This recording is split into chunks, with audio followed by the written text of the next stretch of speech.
ආයුබෝවන්.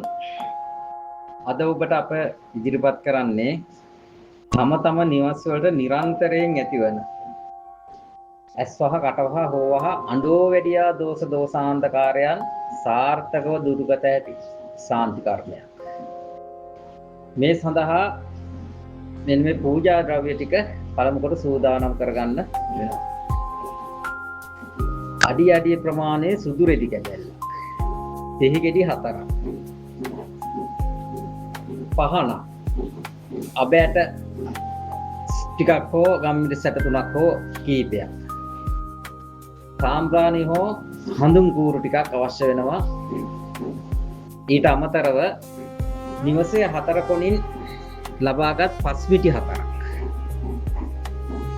අවශ්‍ය වෙනවා. මම මේක සූදානම් කරගන්න සකස් කරලා කරන පිළිවෙල වීඩියෝ එකේ දැන්ට දාන්නම්. මම ඒ අමතරව විස්තර කරන්නම් කොහොමද අපි මේ පූජාසනය මත පූජා ද්‍රව්‍ය තැන්පත් කරගන්නේ කියලා. සුදු රෙදි කැබැල්ල මතට පස් ටික තුනී කරලා 4 කොනෙන් දෙහි ගෙඩි 4 තබලා පහන දැල්වල මැදින් තබා ගන්නවා. තබාගෙන පළමු කොටම අපි මෙන්න මේ මන්ත්‍රය 7 විටක් කියමින් දුන් අල්ලීම් සිදු කරනවා. නැත්නම් 7 විටක් කියලා ඉවරලා දුන් අල්ලන්නත් පුළුවන් පහසු විදියක අපි ඒක කරමු. මෙන්න මේක තමයි මන්ත්‍රය. ඕම් ද්‍රෂ්ට කාපාල සෝයා සෝන භූම සර්වාන්ත්‍ර දෝෂ හර හර මණ්ඩ පට් වලේ ස්වාහ කියන මන්ත්‍රය 7 විටක් කියලා දුන් අල්ලලා ඊට පස්සේ දෙහි ගෙඩියක් අතර අරගෙන පටට ලං කරගෙන හුස්ම රැල්ල වදින කිට්ටුවට ලං කරගෙන 27 වාරයක් දෙහි ගෙඩියට කියලා දෙහි ගෙඩිය පූජාසනය මත තබනවා. ඒ ආකාරයෙන් දෙහි ගෙඩි 4ම අරගෙන 27 වාරය බැගින් කියලා පූජාසනය මත තැම්පත් කළා. අවසානයේ තවත් 7 වාරයක් මන්ත්‍රය කියලා දුම් මල්ලලා අපේ ජප කිරීම අවසන් කරනවා. ඊට පස්සේ දෙහි ගෙඩි 4 නිවසේ 4 කොන වල දානවා. ඒ කියන්නේ අපි අර පස් ගන්නකොට පොඩි වලක් කාරලා තියන්න දෙහි ගෙඩි 4 දාන්න පුළුවන් දාලා වල වහනවා. වල වහලා රාත්‍රී 9න් පස්සේ නිවසේ ඇතුලේ අර දෙහි ගෙඩිය වල දාපු ඒ මුල්ල කෙලින් නිවසේ ඇතුලේ අර සුදු රෙදි කැපැල්ලයි පස් ටිකයි තියලා ඒ කුඩින් පහන තියලා පහන දැල්වල රාත්‍රී 9න් පස්සේ මේ පහන දැල්වීම කරන්නේ. පහන දැල්වලා 3 සැරයක් අර මන්ත්‍රය නැවතත් කියනවා. ඒක එහෙම පහන ඉවෙන්න කරන අවසානයේ. ඒ ආකාරයෙන් ඉතිරි දින 3 රාත්‍රී 9න් පස්සේ මේ ආකාරයෙන් පහන දැල්වලා මන්ත්‍රය 3 වාරයක් කියන්න ඕන. ඉතුරු මුළු 3ටත් මේ ආකාරයෙන් මුළු 4ම සම්පූර්ණ වෙන්න ඕන දින 4 අවසානයේ.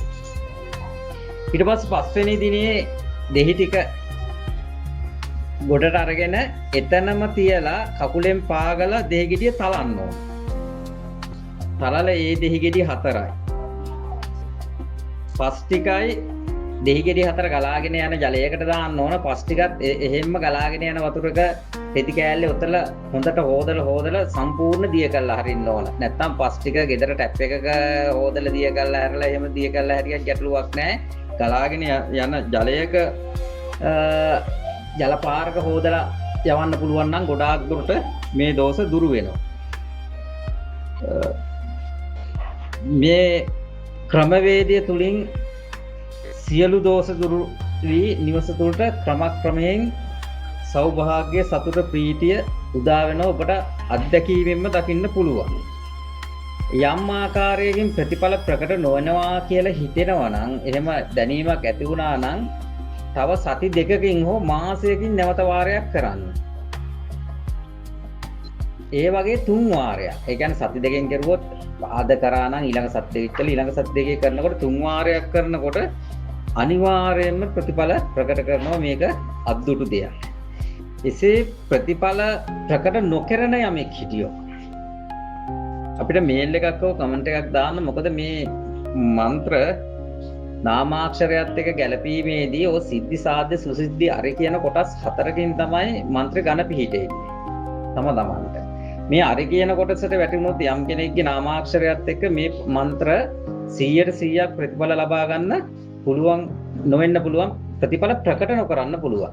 අපි ඒ කට්ටියට අවශ්‍ය උපදේශය පුද්ගලිකව ලබා දෙන්නම් මේ ශාන්තිකර්ම විදිය සාර්ථකව කරගෙන ඔබගේ නිවෙස් තුළ ඇතිවන්නා වූ දෝෂයන් හයින් කරලා ඒ ඇස්වහ කටවහ දෝෂ නිරන්තරයෙන් පැමිණෙනවා මලගෙවල් ආදී ගිහින් විවිධාකාර පැමිණෙන දෝෂ එදිනෙදා ජීවිතයේ තුලේ අපේ කරදර බාධක ඇති නොකරන ආකාරයෙන් ඔබේ ජීවිතය සතුටුවත්ව ගෙනියන්න ආකාරය තමයි අපි ඉදිරිපත් කරන්නේ.